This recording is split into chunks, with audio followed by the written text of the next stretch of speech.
Boa noite, pessoal, tudo bem? Sou o Wellington, sou biólogo, especialista em animais de interesse em saúde pelo Instituto Butantan.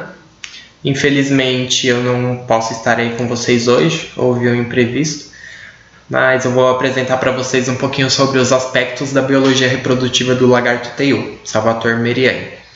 Eu tive a orientação da Selma e a orientação do Miguel. Bom, a Salvatore Meriani, ela é conhecida popularmente como teiu. É uma espécie que está inserida na família Teiidae, que tem uma diversidade muito grande, né? São 18 gêneros com 170 espécies descritas até o momento. Essas espécies vão compartilhar muitas coisas em comum. Eles são diurnos, são forrajadores ativos e terrestres. Atualmente o gênero Salvatore possui 3 espécies, sendo o Salvatore duceni, Salvatore Meriani e Salvatore rufensis, sendo que Salvatore Meriani tem a maior distribuição do gênero, né? Está presente aí em 14 estados brasileiros, também no Uruguai, na Bolívia, Paraguai e Argentina. Ela está presente também nos Estados Unidos, onde foi introduzida, se eu não me engano, na Flórida. E vou fazer um apanhado geral agora. Bom, os teius eles podem atingir até 50 centímetros de CRC, são animais bem grandes.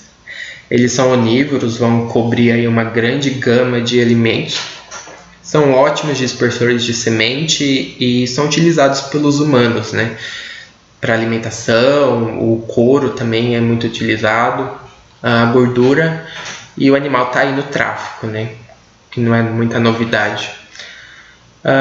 Esses animais vão fazer endotermia sazonal reprodutiva. Eles têm um comportamento defensivo grande, então quando se sentem ameaçados vão atacar os seres humanos e outros animais também. Eles fazem necrofilia e tem um cuidado parental na espécie, né? Inclusive o Miguel tá escrevendo uma notinha sobre isso agora, vai ficar bem legal.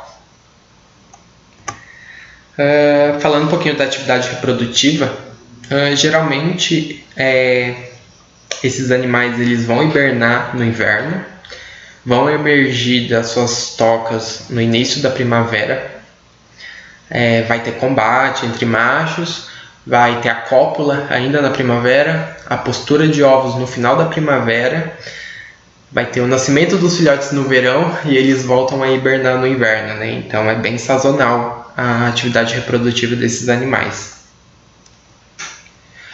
Bom, o objetivo geral do trabalho foi descrever os aspectos da biologia reprodutiva dos machos e das fêmeas da espécie, através de análises morfológicas e histológicas dos espécimes brasileiros.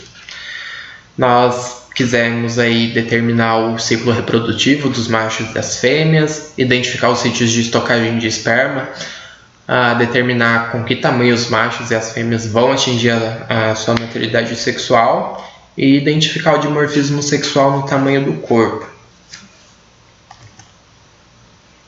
Bom, nós conseguimos analisar 40 teius. Esses teius foram provenientes de coleções zoológicas. Ao todo foram 14 fêmeas e 26 machos, entre filhotes, jovens e adultos, né? Como vocês podem ver no mapa, os animais coletados se concentram principalmente aí na região sudeste, e nós conseguimos alguns espécimes lá de Fernando de Noronha através do LEX, do Instituto Butantan. Fizemos aí a coleta dos tecidos ao longo aí do sistema urogenital, tanto dos machos como das fêmeas, e aplicamos aí a técnica histológica HE. Técnica que a gente está bem acostumado já. Falando um pouquinho dos resultados, o sistema urogenital dos machos ele vai se caracterizar tendo 2 testículos pareados, vai seguir pelo epidídimo, pelo ducto deferente, pelo rim e o hemipênis. Nos espécimes fêmeas vai apresentar também 2 ovários. Eles vão estar pareados e paralelos ao oviduto. O oviduto é composto pelo infundíbulo, pelo útero, o rim e a vagina. De forma geral, o sistema urogenital dos machos e das fêmeas vão ser semelhante ao sistema reprodutor dos outros lagartos. Não foge muito da anatomia. do sistema dos lagartos. Partindo um pouquinho para as análises histológicas, nessa imagem é possível ver a comparação, né, dos testículos. Na imagem A é um testículo imaturo. A gente pode ver que tem formação já de túbulos seminíferos, mas sem lúmen. Na imagem B é um testículo de um jovem, já tem, né, os túbulos seminíferos bem formados, mas claro, sem a produção de espermatozoides. E as figuras C e D, que são de um testículo de um espécime adulto. Já está com ativa a produção de espermatozoides. É possível ver já os túbulos seminíferos aí bem formados, principalmente na figura D. Já tem o lúmen e a massa de espermatozoides, né? A gente pode ver. Esses dois machos da figura C e D eram machos adultos de primavera. A maior parte dos machos adultos coletados, entre a primavera e o início do verão, eles apresentaram a estocagem de espermatozoides tanto no epidídimo quanto no ducto deferente. Na imagem A é possível ver os receptáculos com epidídimo, né? Os receptáculos já estão bem formados, o lúmen também. Essa daí estava sem espermatozoides ainda, provavelmente estava no final da espermeação. E na B é um ducto deferente, né, com receptáculos aí cheios de espermatozoides. O nosso maior problema foram com as fêmeas, tá? Mas nós não encontramos nenhuma fêmea que estivesse em vetologênese secundária, por exemplo, né? Tem uma hipótese aí, pouca coisa na literatura também, né, que eu pretendo até testar futuramente, que diz que o desenvolvimento folicular da fêmea vai ocorrer só 29 dias após a cópula. É como se a cópula fosse um estímulo, né, um start para que ocorra a vetologênese, para que ela entre em vetologênese secundária. E isso explicaria o porquê de não encontrar fêmeas, né, em V2, já que nenhuma tinha indícios de cópula, por exemplo, de cópula recente. Por exemplo, a gente pode ver aqui na figura B é um infundíbulo com receptáculos de estocagem sem espermatozoides, né? E na figura D é uma vagina, tipo, sem nada no lúmen. Então, que indica que não houve cópula recente mesmo. E a figura A é de um folículo em vetologênese primária, só para a gente ver a morfologia mesmo. E a figura C é um útero glandular, que a gente encontrou com bastante glândulas já da casca, tinha secreções também. E da fêmea foi mais ou menos isso que a gente conseguiu ver. Bom, falando um pouquinho do ciclo, o ciclo dos machos é sazonal.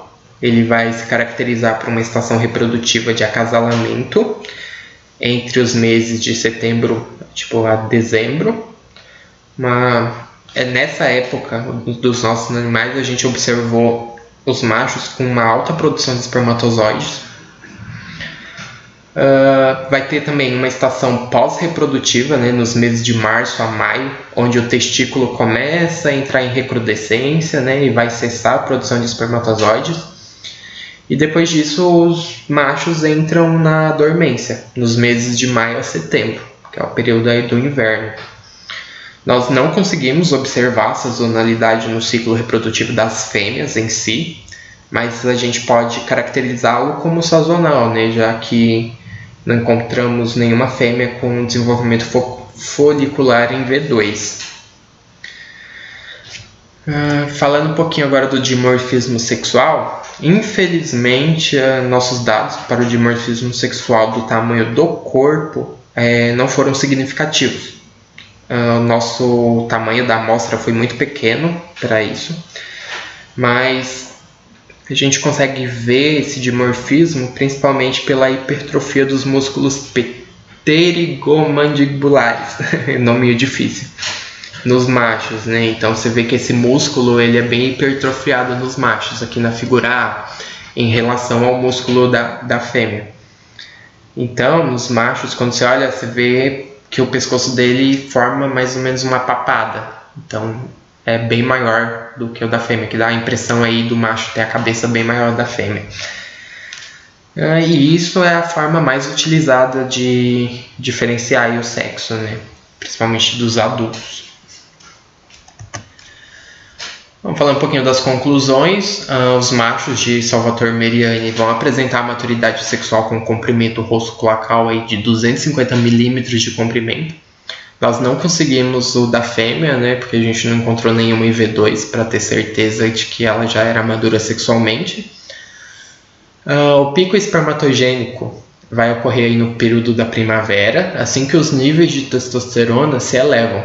No verão é possível verificar o início da recrudescência testicular e a dormência no inverno, isso para os machos. Vai ocorrer estocagem de espermatozoides no epidídimo e no ducto deferente dos machos adultos. E a forma mais apropriada de diferenciação dos sexos é a visualização do músculo pterigomandibulares mesmo, que eles ficam hipertrofiados, né, nos machos adultos. Espero que tenha dado tudo certo com a apresentação. Gostaria de agradecê-los e até a próxima. Muito obrigado.